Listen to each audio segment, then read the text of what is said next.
Good morning, Salem. Good morning.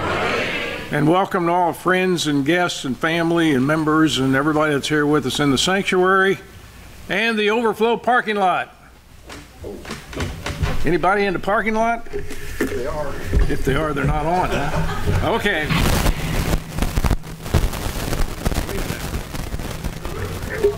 That was overflow, wasn't it? Okay, it's a great day to come and worship the Lord. I took my morning walk yesterday at Zionsville in the parade. And man, what a parade, what a beautiful day. Nice and it wasn't too hot. Breeze, shade. I don't think I've ever seen a parade that big. And there must have been, I was trying to sort of get a judge for it. I think there had to be between 8,000 and 10,000 people there. And half of them or more had to be young kids. Get candy. So, you know, figure out how many pounds of candy they were giving out yesterday. That was quite a parade. Great day in Zionsville. I refer you to the prayer list in the bulletin this morning. There are several people that are still in need of our prayers. There are 4 new there. I'll mention Kathy Obermeyer, Al Minson's friend, Ruth Harmon, and her family, Bob Starsky's brother, who's healing from stomach ulcers, and Don Clayton was taken to the hospital in a coma. So if you have more information on any of those when I come around, you're more than welcome to update us on that. But these people all need our prayers, continuing prayers.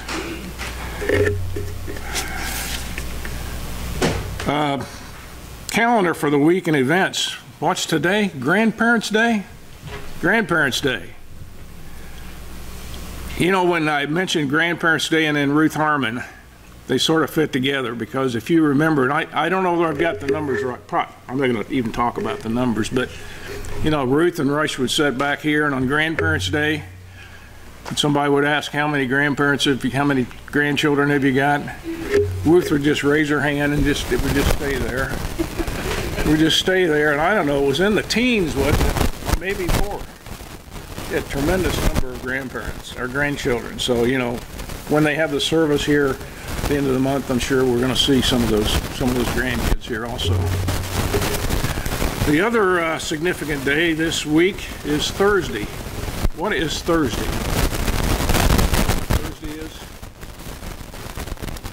Thursday is Constitution Day. It's a federally recognized day. On September 17th, 1787, 39 delegates from 13 states signed the Declaration of the Constitution of the foundation for a form of democratic republic government for 245 years. Now, just a side note for reference.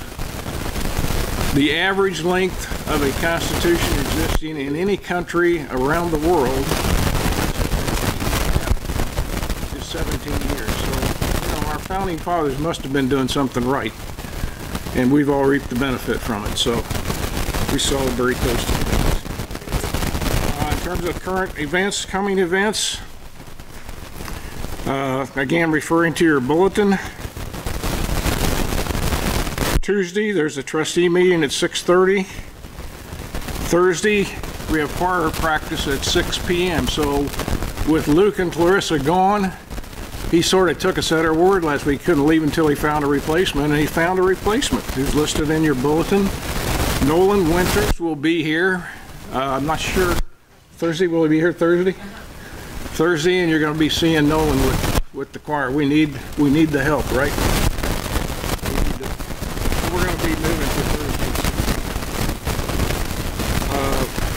And the others are a little later on.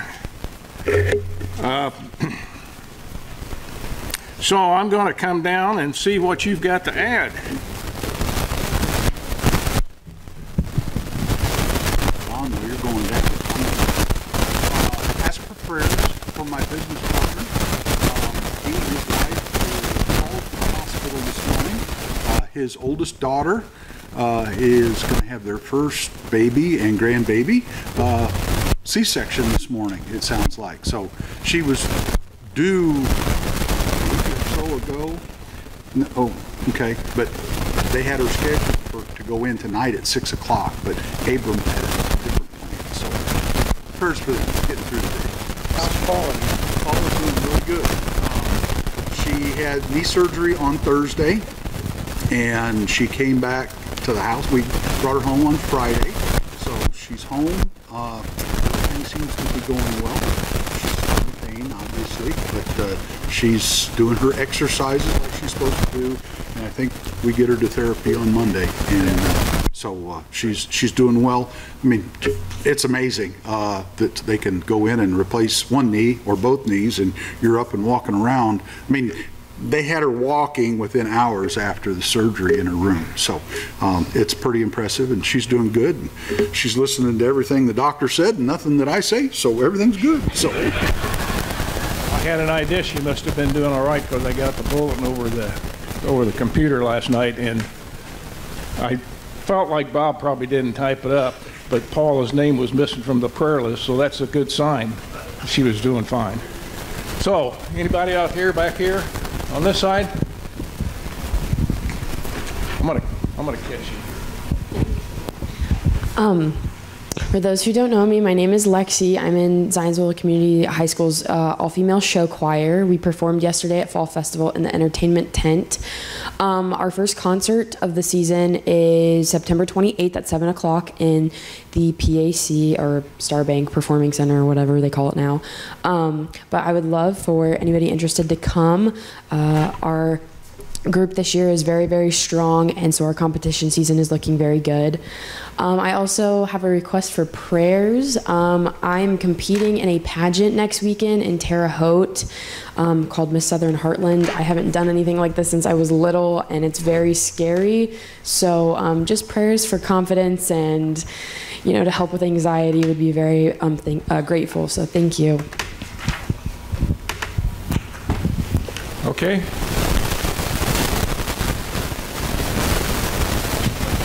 I just wanted to give you an update on my brother, Bob. He's doing much better. He is home. He's supposed to be on a clear yuck diet, as I call it, for 2 weeks, and then he's got to go and split and take them up again.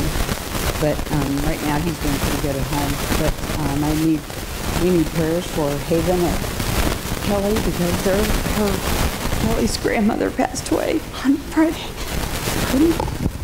Friday. And it was very fast. And then, who's the other person? And my brother-in-law, in the beginning of Alzheimer's, and I got a phone call from my sister this morning, and she's in bad shape. She said that he woke up in the hospital this morning with not knowing where he's at, confused, so they had to sedate him, and so prayers, please. Many prayers needed for the family.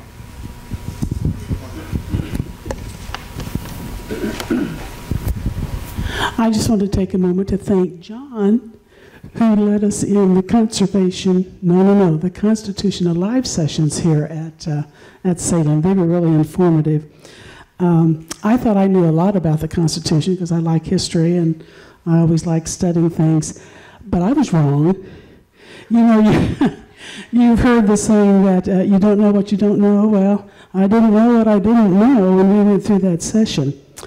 But now, having viewed the videos that were shown at each session, which were really informative, those were done by Rick Green and David Barton, plus this class workbook that we got with the session, I just feel a lot more knowledgeable about the Constitution. And I will let you know, you probably already know, many of our federal laws, rules, and regulations are unconstitutional. They truly are. This class workbook, though, it's really great. Each section had a few questions for you to answer, you know, after you saw the video and took the class. And the best thing about the workbook is, if you didn't know the answer, they're in the back.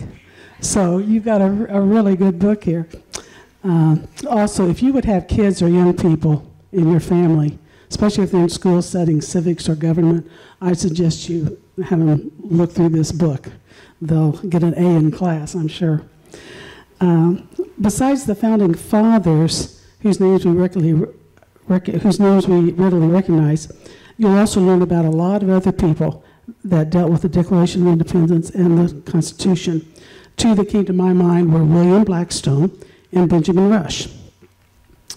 And then personally, I always said I was in favor of a small government. I learned when I took this class, I'm in favor of a limited government, one that follows the Constitution.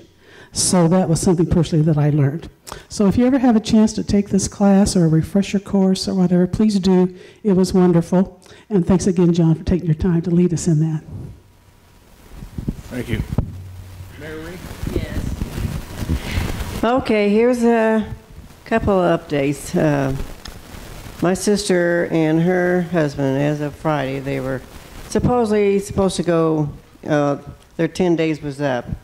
But my sister always overdoes it, no matter what. If you just take it easy, she'll do twice what she should do. So she's having a little, when you have COVID, you just can't just gung-ho and go right back into life like you normally would, but she had to learn that the hard way. But the good news also is that her son Russ is out of ICU. It's in here, but it's a very, very slow process, but he is making some progress, so that is good. And also, this week and next week, I know it's in the bulletin about Alzheimer's, and I'm so passionate about that, and I appreciate everybody that's given me money, checks, whatever, credit cards, because 78% of the money goes for research and support, and only 4% of this goes to administration, and like 18% goes to fundraising. So majority of it goes for what it really should be going for. So I can collect money this week and next week, and then it'll be the walk. So anybody want to contribute, I'd surely appreciate it.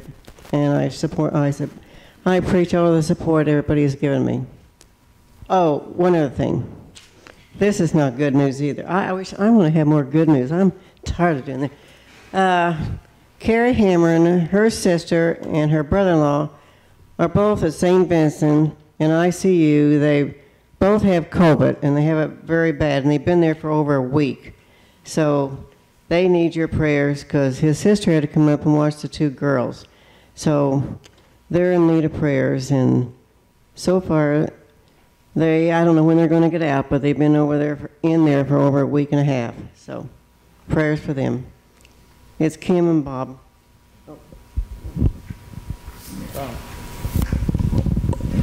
Hi, my name's Donna Ricketts. This morning I received a text from Nancy Taylor Salbert.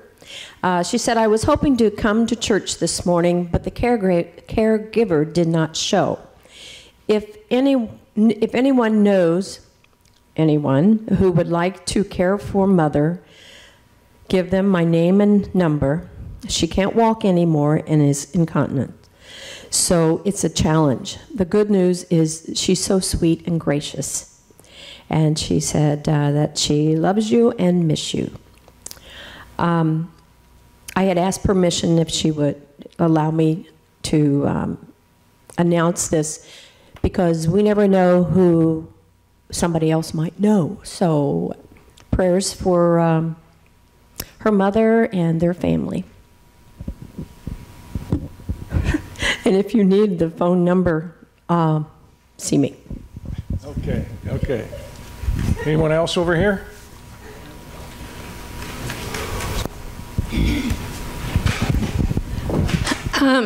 John, thank you for mentioning the Fall Festival. For some of you to remember, we missed the Fall Festival for 2 years. First year was for rain, and then the second year was for COVID. So it is a blessing to get back to normal, and it was amazing to see all the kids that were in the parade. And I haven't been to the parade for a while, but it was a lot longer than it usually is. So town's growing, and so it was a lot of fun to be there. So just praises that, you know, we are getting back to somewhat of a normal situation. If you were at the parade, there were two significant things that stood out. A lot of stuff, but Isaiah houses opening up, groundbreaking for foster care. So prayers for Isaiah's house for their success. The other thing too is Z Gravy Chase is going to happen hopefully this Thanksgiving. It is a fundraiser for Boys and Girls Club. It could be a virtual or actual run. So if you want to support Boys and Girls Club of Boone County, that's a great way to support that program that's valuable to our community.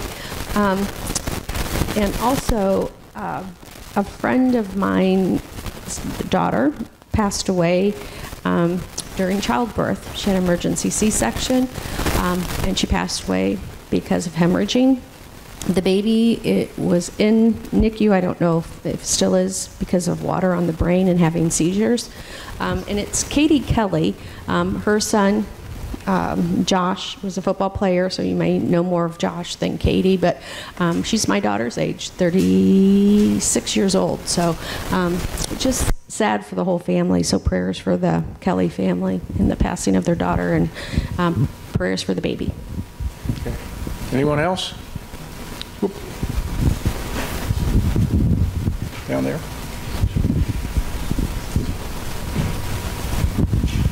Hi, my name's Shirley Downham, and I've been invited by my good friends and cousin Danelle and Bill to come. And basically it was to start on the Constitution class, which I, again, like her, have learned so much from that class. It was just kind of a godsend to learn that. As we all know, our country is in not a very good time at this point in time. Not only politically it's not in a good place, but morally it's not in a good place.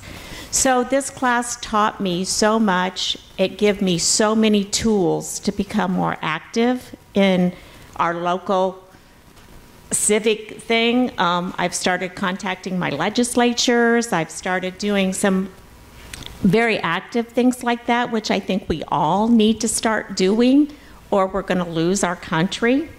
And the one thing I learned from this class is there's two books we need to study and learn very, very well. One is the Bible, the other's the Constitution. And if you learn those, study them, then you can make it through life.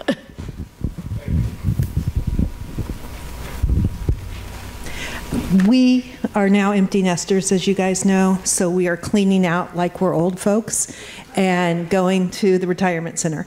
And we have gone, we're trying to go digital, but we have a bunch of Christian CDs downstairs, free for anybody. They're in the big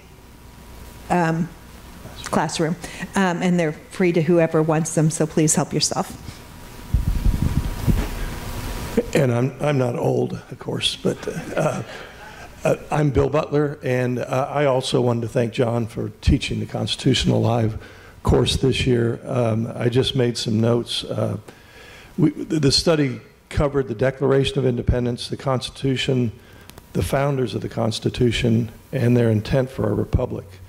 The vast majority of the founders were Christians, and you hear a lot of people say, no, they weren't founded on Christian values, but it really was. A big part came straight from the Bible for that. And by the way, John, I may be in trouble. Was it 37 signers? 39. 39, I flunk, but they were in fear for their life because they were signing against the most powerful person in the world, King George of Great Britain, and made themselves targets when they said, we're not putting up with you anymore. So that was impressive.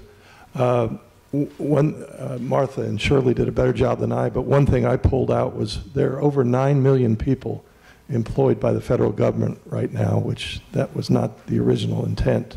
And this week alone, you probably, like I heard, 2 different sides saying a particular law was unconstitutional. And I don't think most people know what is constitutional and what's not. And that really, this course gave me a good, much better understanding of what it truly is, what is constitutional and what's not. And I think a lot of people need to study that, and they might be able to revise what they're saying these times. Thanks again, John. Okay, thank you. I'm going to invoke one of those privileges that weren't in the list that Larry gave me. In celebration remembrance of Patriots Day and Constitution Day, I'd like for all of you to join and stand in join me in the Pledge of Allegiance to the flag. And you can keep standing, and we'll go right into This Is the Day. I pledge allegiance to the flag of the United States of America and to the republic for which it stands, one nation, under God, indivisible, with liberty and justice for all. Okay, I was going to sort of ask the narthex. You know what narthex, the definition of narthex is? The big porch. The big porch. But we need more people in the big porch, so I'm going to ask this section to start off with This Is the Day.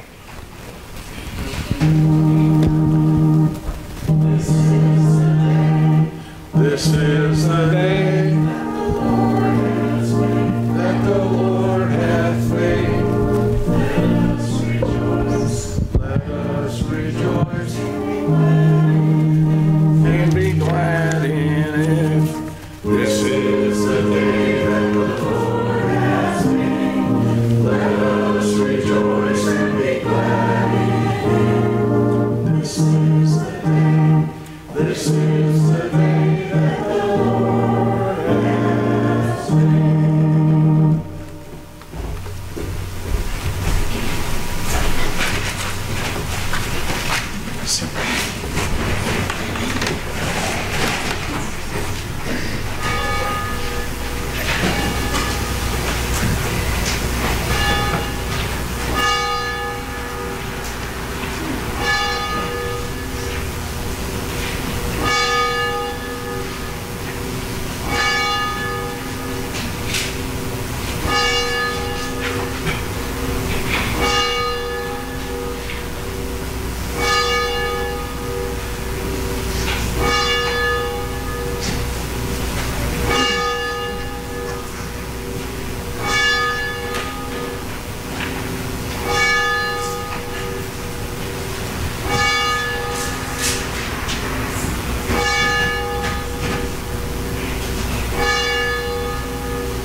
Good morning. Before we stand for the call to worship, Tuesday's trustees meeting. In case everybody doesn't know it, it's open to 100% of the people here today or anybody else that wants to come in. It's not a closed meeting. When we have a vote, yes, the trustees are the only ones that get to vote. But it would be great if we had more input into the things that we're doing.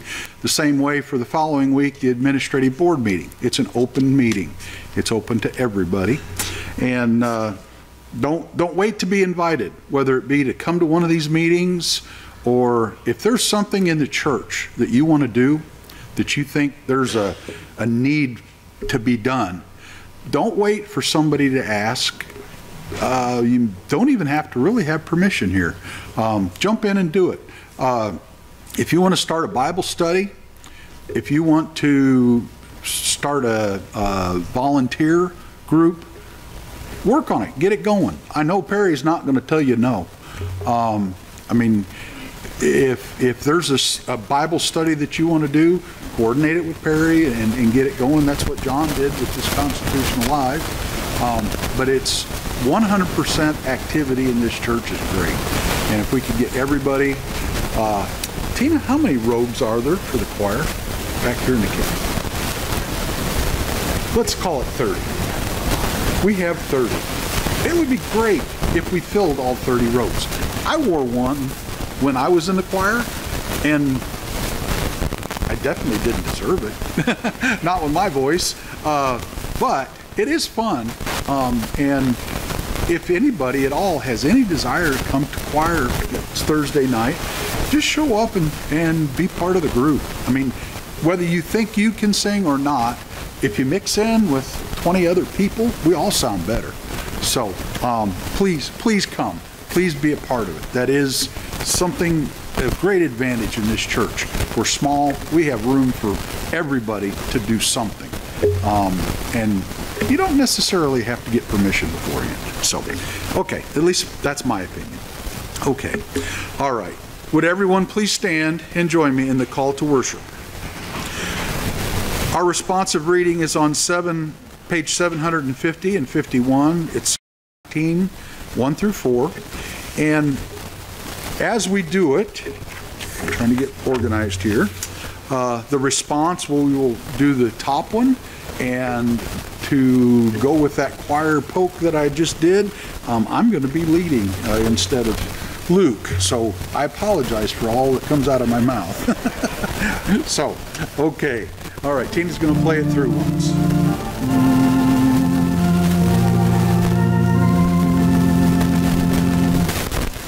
The law of God is just, reviewing the soul.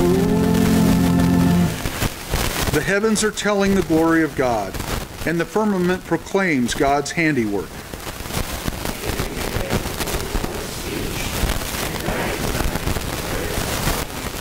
There is no speech, nor are there words. Their voice is not heard.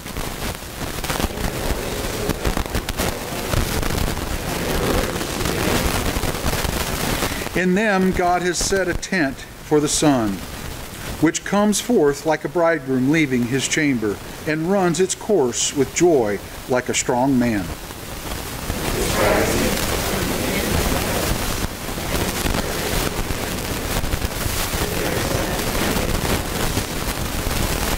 The law of God is just, reviving the soul. The law of the Lord is perfect, reviving the soul.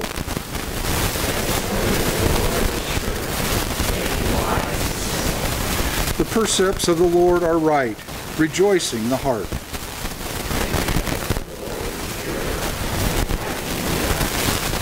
The fear of the Lord is clean, enduring forever.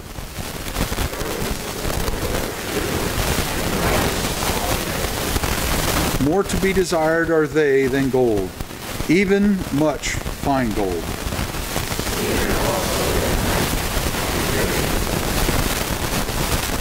The law of God is just, reviving the soul.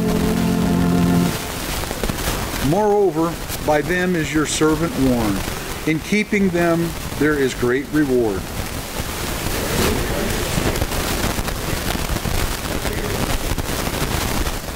Also keep your servant from the insolent. Let them not have dominion over me.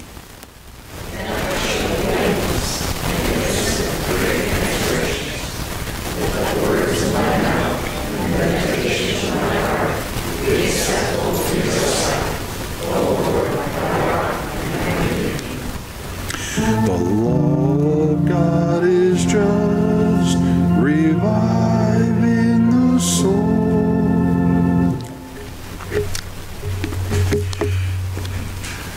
Now, it's time for our hymn of adoration. Lord, Speak to Me, verses 1, 3, and 4 on pages 463.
you will now turn to page 881 and join me in the Apostles' Creed.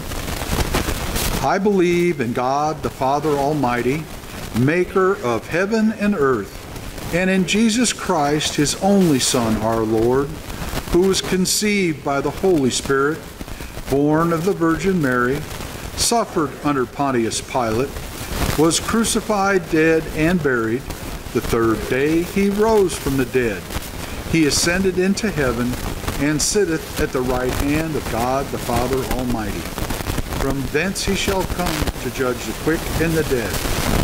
I believe in the Holy Spirit, the Holy Catholic Church, the communion of saints, the forgiveness of sins, the resurrection of the body, and the life everlasting. Amen.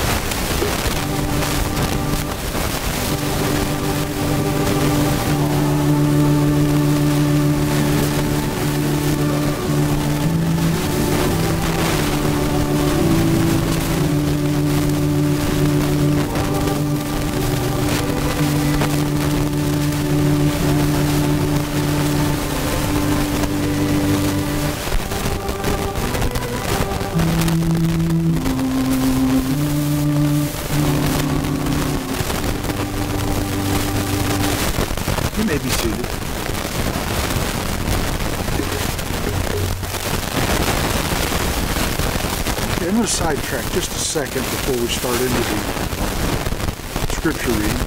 Proverbs. I was not super familiar with Proverbs. I've read it before or parts and pieces, but what is a proverb? Does anybody remember the old cartoon? They had Aesop's fables. It was like a Bullwinkle. It was on with Bullwinkle, and they had proverbs. So that was where I was introduced to that word. But this morning I printed out this. A proverb is a short sentence drawn from long experience. And that made a lot of sense because what I'm going to read is a lot of short sentences. But it's drawn from long experience. And this article that I read, it credits Solomon, King Solomon, with writing most of the Proverbs. In theory, he was the smartest man around. He was the one that, when the two women were debating over whose baby it was, he said, well, let's cut the baby in two, and then each of you can have half. Well, went from there to the real mother didn't want the baby to die, so he knew who that was. But anyway, another part in here said that he was the Ben Franklin of the Bible. Because the Ben Franklin, all the penny earned is a penny saved, and all those little things. But Proverbs gives us little short sentences of things that we really should know and gain experience in. So today's Bible scripture is Proverbs 1, verses 20 through 33. Out in the open, wisdom calls aloud. She raises her voice in the public square.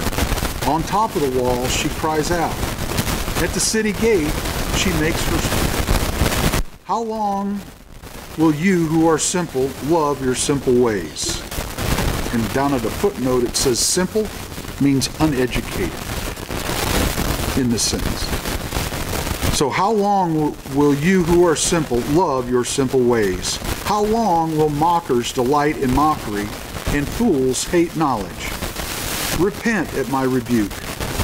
Then I will pour out my thoughts to you. I will make known to you my teachings.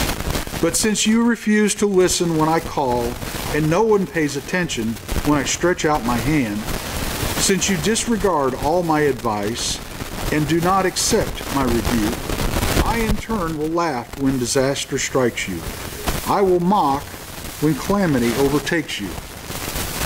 When calamity overtakes you like a storm, when disaster sweeps over you like a whirlwind, when distress and trouble overwhelm you, when they will call to me, but I will not answer. They will look for me, but I will not find them. I will not find me. Since they hated knowledge and did not choose to fear the Lord, since they would not accept my advice and spurn my rebuke, They will eat the fruit of their ways and be filled with the fruit of their schemes. For the wayward of the simple will kill them, and the complacency of fools will destroy them. But whoever listens to me will live in safety and be at ease without fear of harm. This ends the reading of Proverbs, book 1, verses 20 through 33. Friends, we've come to our prayer time this morning, and I invite you now to sit back, relax, and simply take in a few deep breaths. We breathe in the goodness of God and go to God now with our silent prayers.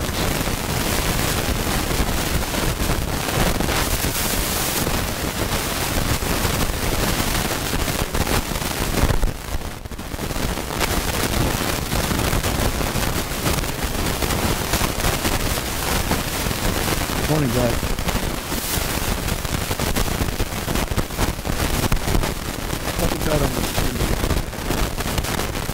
It's time to remember those lost on my blood. Let's remember those lost and help is hard. Don't collapse, get the fight. And soldiers, civilians killed, and those wounded who are now dealing with disabilities, either physically, emotionally, or mentally. Mindful of the sacrifice of public servants demonstrated the greatest love of all by laying down their lives for friends. They commit their souls to your eternal care and celebrate their gifts to the fallen humanity. We come remembering and we come in hope, but not in ourselves, but in you. Foundations we once thought secure have been shaken.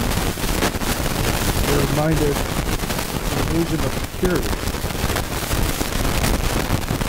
Commemorating that give you thanks for your presence.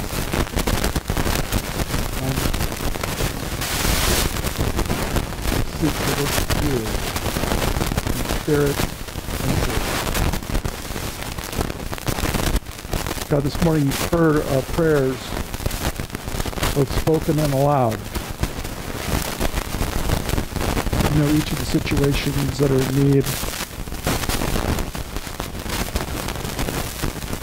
Remind us, O God, that we too are in need of healing in our own lives.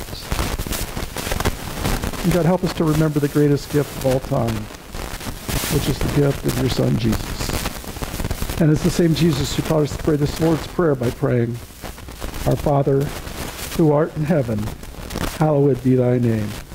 Thy kingdom come, thy will be done, on earth as it is in heaven. Give us this day our daily bread, and forgive us our trespasses, as we forgive those who trespass against us.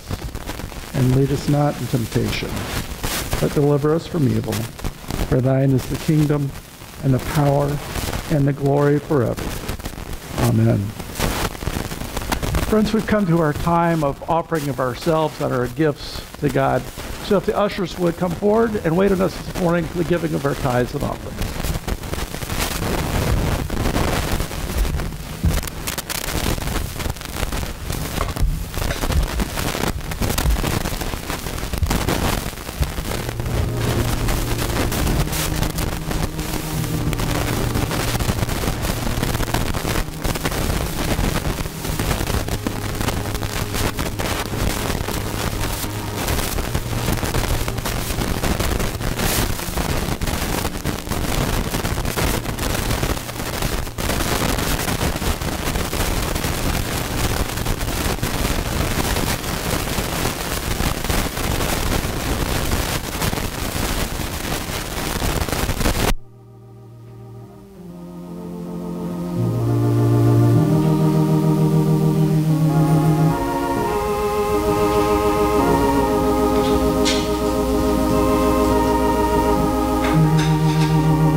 Loving God, we give you thanks for these gifts this morning. We pray that you put your hand on them and blessing the many ministries touched by their use.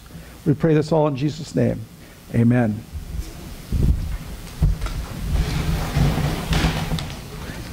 There's a green, ooh, hi.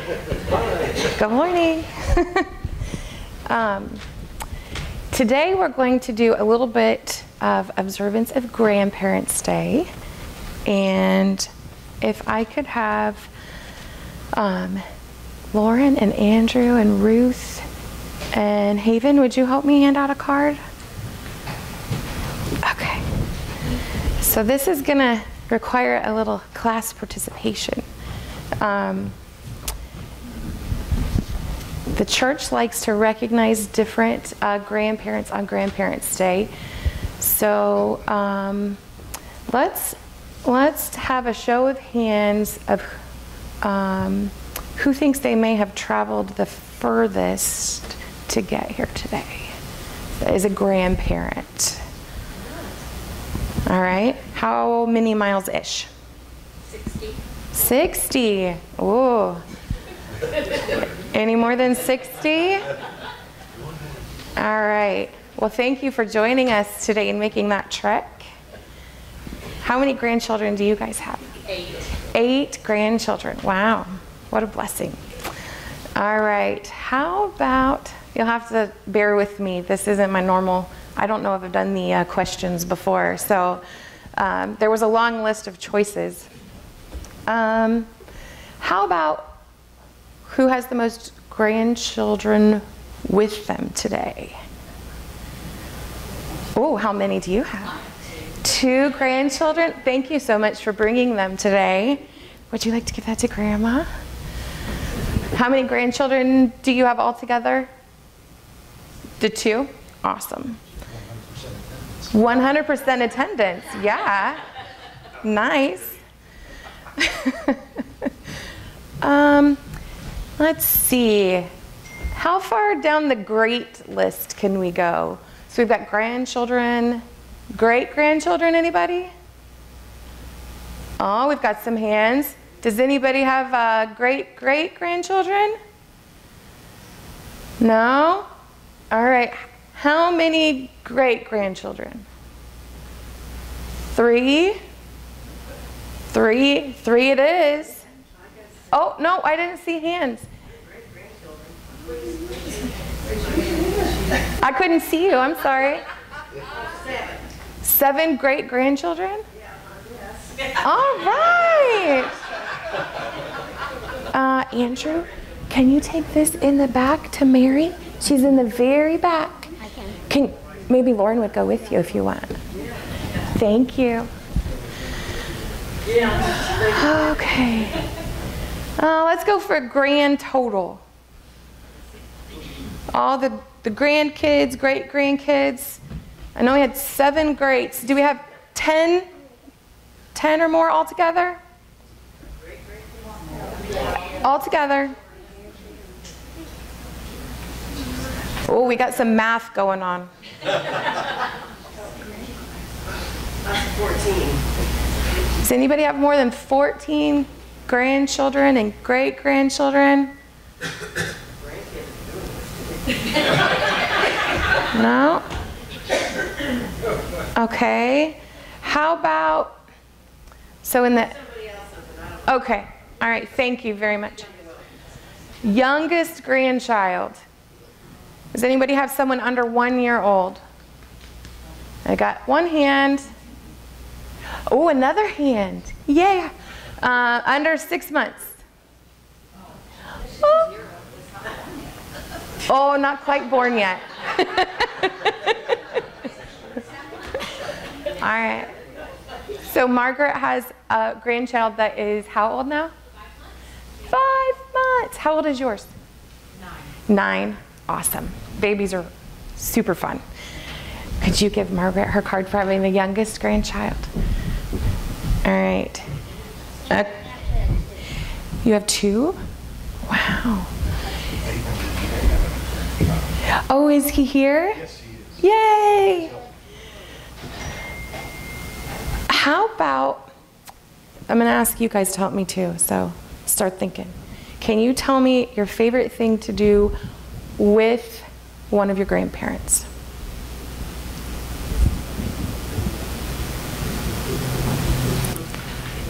Andrew, what's your favorite thing to do with one of your grandparents?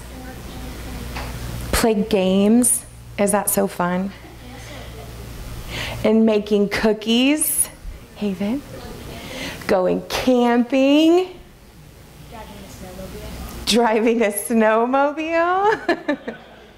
How about out here? I really like to have, just like I like to talk with my grandma. It's really nice to have someone who listens and gives some pretty good advice. She's been here longer than I have, so it's really helpful.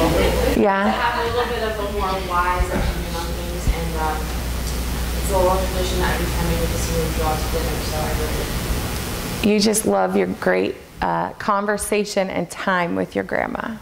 All right. You just can't pick a favorite? Just being with her? You're glad she's around and you get to spend time with her? When I went over there a lot, we would watch, we had the TV show that we would watch together, and we would always just together and couch watching and before we go to bed, so I have a lot of fun doing that. Your favorite activities, binge watching with grandma? Some quality time? All right.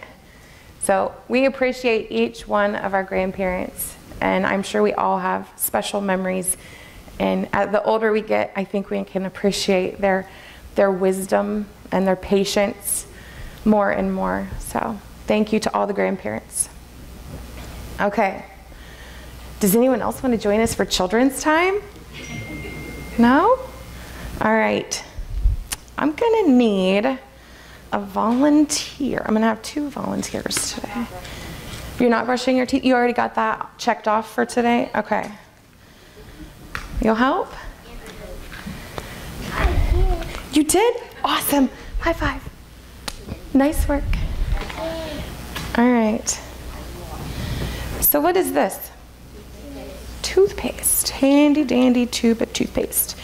I'm really noticing how large it is right this second. All right. No safety seal in there. I need someone. Do you know there's lots of different ways people get the toothpaste out of this tube? So I can always tell if somebody used my toothpaste because they just take their hand in the middle and squeeze. So the next time I go to use it, I have to use the edge of the counter and smash it all back down to the end and get it nice and flat and all to the end, ready to go. So you know there's different ways to get it out? Guilty as charged. All right. My first volunteer, will you please get all the toothpaste out of the tube? We'll use the plate so we don't have any catastrophes. Look how fast that's going. Yeah, she's got a good technique going. We're getting...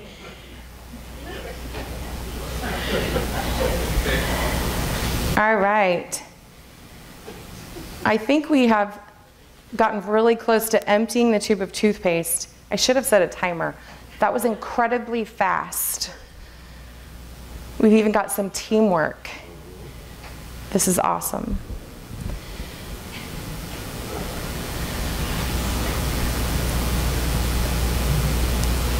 Oh, we're going with the folding technique. I like this. Make sure you get everything from the end squished down. Yep. Look how much more you get out of that tube of toothpaste. You can cut it open. Mm-hmm. All right. I think we have like every drop of toothpaste. Okay. A little more in there. All right. That's a really pretty contrast there, the white plate and the blue gel of toothpaste. Okay, who's my next volunteer? Okay. Ruth says she's next. Put it back in. I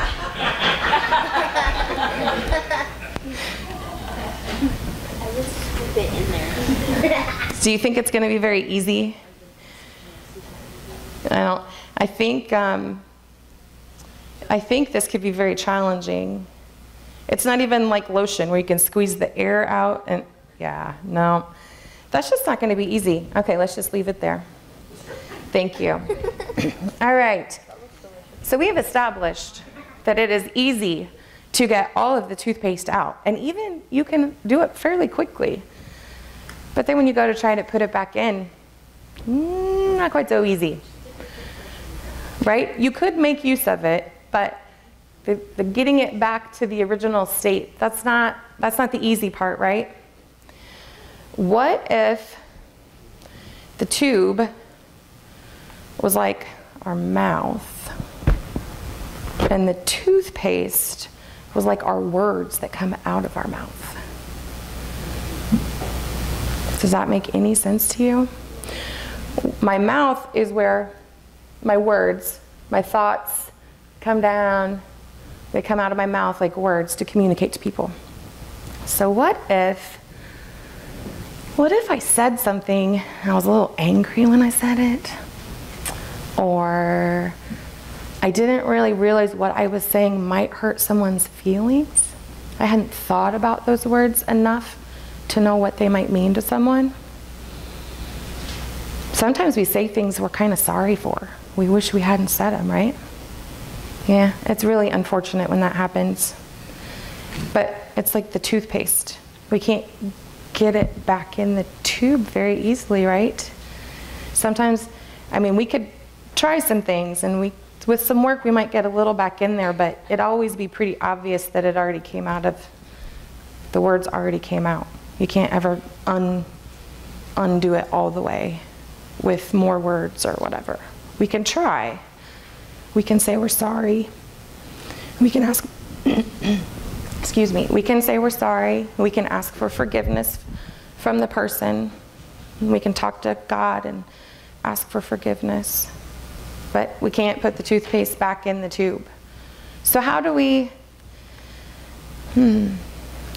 how can we try to avoid letting all the toothpaste out unintentionally? Think before we say things? Yeah. Did you have a different idea, Ruth? She stole it. Maybe it's just such a good idea we all had it. Yeah. So when we pray, does it have to be like sitting in the church pew with our hands folded and like a 5-minute ordeal? No. If I'm talking to someone and I'm starting to feel like, ooh, here comes the toothpaste, can I say something real quick just in my head between me and God? Yeah. Can I ask God to help me? And you might not even have made all those words where they could come out of your mouth, but God knows you're making them. You can talk to God. Sometimes you can not even know what you need or what you want. You can be like, okay, God, please help me. And He knows what you need and what you want right then. That's kind of cool, right? All right. And let's see. We read in the official titles in the bulletin, but in our responsive reading, is that what it's called? We read from Psalms today, and part of that said, I hope my words and thoughts please you. Lord, you are my rock, the one who saves me. So if we try to keep in mind saying things that would be like something maybe Jesus would have wanted us to say, or keeping God in our heart when we read our Bible and read verses, they call it our basic instructions before leaving earth. Have you heard that before? All right. So it tells us things, ways that were maybe not the best way to speak to people. It tells us ways to form our words and form our thoughts, and tries to bring us closer to Jesus. So that stuff comes, the more you study, the more you can do that without even really thinking about it. It's just already part of your heart. So then the toothpaste doesn't come as quickly because you've already been reading your verses and stuff. Okay. So my handy dandy phone. Did you know when you have a question, there's ways you can look up Bible verses that may be helpful? I like to do that sometimes when I'm struggling with finding a Bible verse that'll help me with a certain thing. So I'll tell you what chapter and book and verse it's from. And maybe if you really like it, you can go back and read it, and maybe read a little before it and a little after it, kind of get an idea what's happening and how it might help you. So Proverbs 16:24, pleasant words are a honeycomb, sweet to the soul and healing to the bones. I really hope my words are like that when I speak to somebody that really needs to hear something sweet and nice, gentle. Okay. Let's see. Proverbs 15:1. A gentle answer turns away wrath, but a harsh word stirs up anger. I don't want to stir up any anger. Nope. How about Proverbs 31:26? She opens her mouth in wisdom, and the teaching of kindness is on her tongue. Kind of reminds me of grandparents. They have so much wisdom. And then when we sit and talk to them and spend time with them, it's so wonderful. All right. How about we say a little prayer, and we will go down for some Sunday school, okay? All right. Lord, help us to think pure thoughts and speak words that are pleasing to you and helpful for others. Amen. Okay.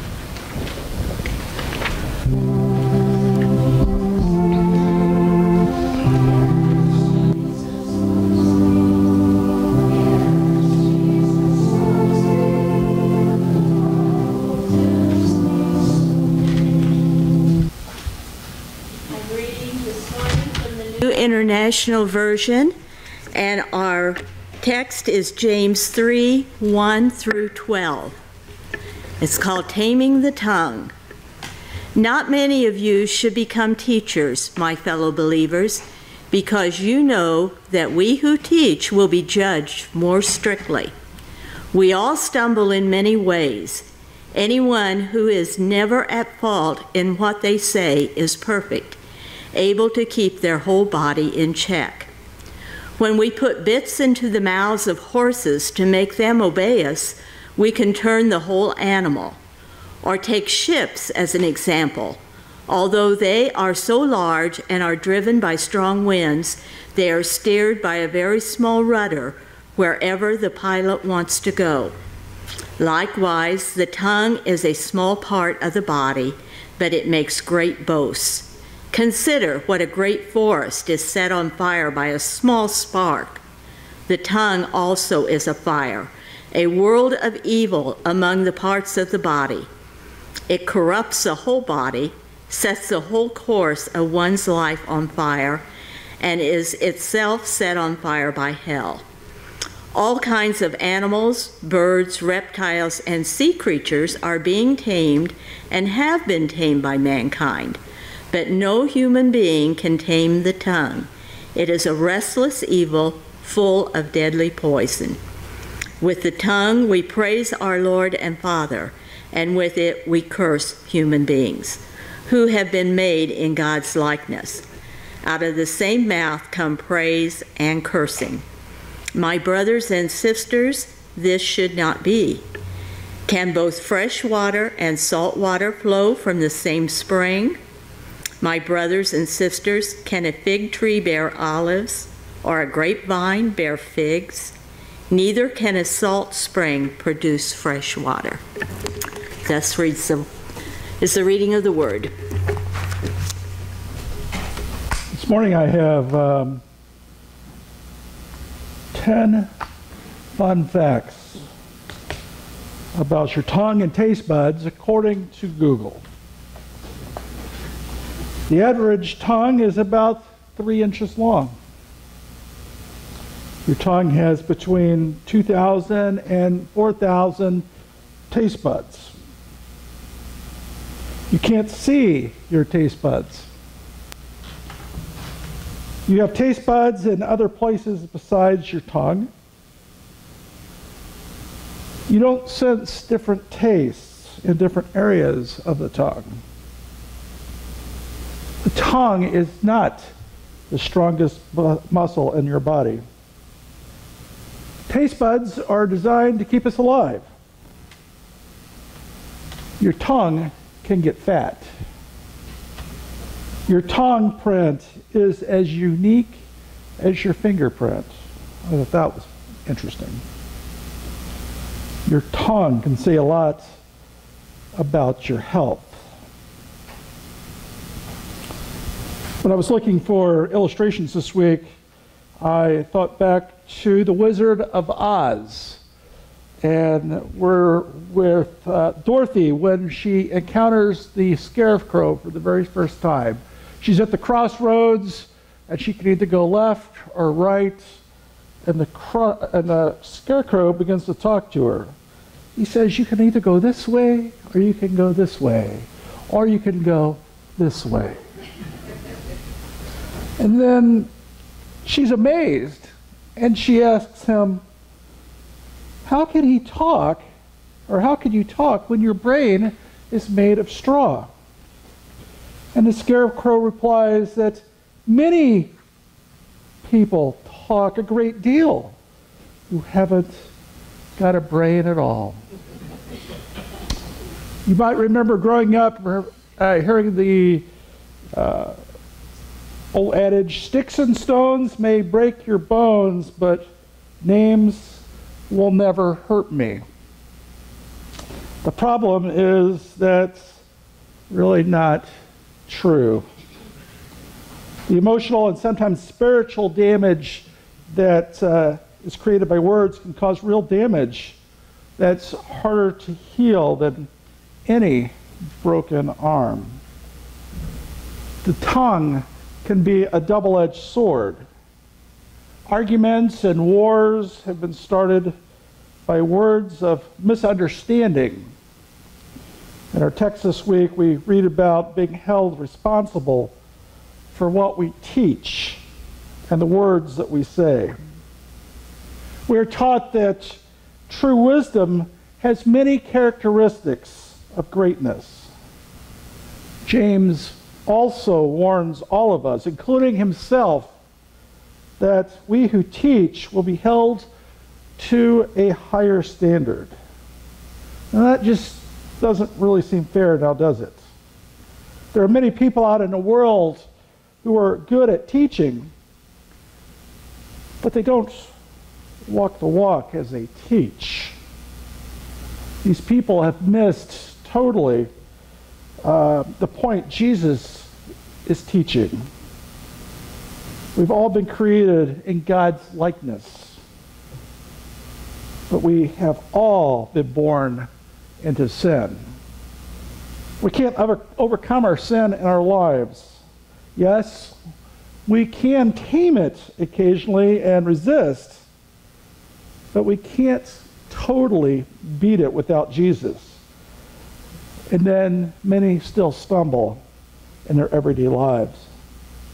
Paul teaches us in Romans chapter 3, for all have sinned and fall short. Let me start over. For all have sinned and fall short of the glory of God. John wrote in 1 John chapter 1, if we claim to be without sin, we deceive ourselves, and the truth is not in us. So the question is, where does all this sin come from? And why can't we just get rid of it? Well, it comes from deep inside of us. We all have at some point in time been driven by selfish motivations, and sometimes we still are. Sometimes we see this by the words that we choose to use. That's why James says, if anyone is never at fault in what he says. James then goes on to compare our tongues to bits and rudders. The words that come out of our mouths are sometimes, more importantly, the words that don't come out of our mouths are what shapes how others view us. Gossiping, lying, and boasting are all things we really should be avoiding. We should be working to better ourselves. James tells us that the tongue, while being a very small part of the body, is a great source of wickedness. Every year we see in the news great wildfires raging, and they all started with a spark. The tongue, while it only gives voice to our thoughts, can set many fires. We can train animals to do incredible things, but we cannot train ourselves to control our tongues. I've seen people who I thought were godly individuals and righteous in church, but when they go out and you see them in public, they're mad, they're wanting revenge. The love of Christ that was so freely flowing from their lips on Sunday was now lost come Monday at work. They're not walking the walk and talking the talk. The wounds are often deep and lasting, which are inflicted by the careless words of another person. Deeper still are the wounds inflicted by things which we tell ourselves. Are you someone who always reminds others of why something they're doing won't work? Worse yet, are you someone who constantly reminds yourself of all the reasons that you're going to fail? You know, what we say does matter, because our words have a way of shaping reality. When we tell others that it won't work, or we remind them of all the possible things that might go wrong, we in effect plant a seed of destruction in them. And that seed works effectively towards shaping that person's reality. When we have control over our tongue and our thoughts, we gain a wisdom that comes from humility. Christ was a great example, the greatest example of humility. Our tongues show the wisdom we have in our hearts. If there's any area of our lives where self-control and growth and grace is needed, surely it's in our tongues. In times of trial, we must learn to set our rudder, our tongue, set it straight and true, praising God and speaking words of life. Our words have the power to shape our lives. As we speak words of truth, we will be encouraged by truth and encourage others in truth. We have to let Jesus help us when we stray and allow him to bring us back on track. To be speakers of the truth, we follow the example that we have in Jesus. We must allow God to put out the fires in our tongues so that our words are words of life, words of truth, and words of blessing. In James, in verse 10, James writes, "Out of the same mouth proceeding blessing and cursing. My brethren, these things ought not be so." We've been created to worship God. Every time we open our mouths, whether it's to speak to a friend or a neighbor or an acquaintance, we have a choice to make. Will we speak words of life? When we speak to ourselves, will we remind ourselves of God's word of blessing and life? Or will we speak self-defeating words to ourselves? Words are powerful. They're like bricks, which can be used to build up others and our own faith. Or they can be used as weapons to tear others down and ourselves down. And I think that's a good reminder for all of us this morning. Amen? Friends, I'd like to invite you to stand as you're able now as we sing together our closing hymn, I Love to Tell the Story, number 156.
friends, as we go from this place, remember, use your tongue wisely. You never know who you might be talking to, and you never know what damage that can cause. So have a great week, and we'll see you soon.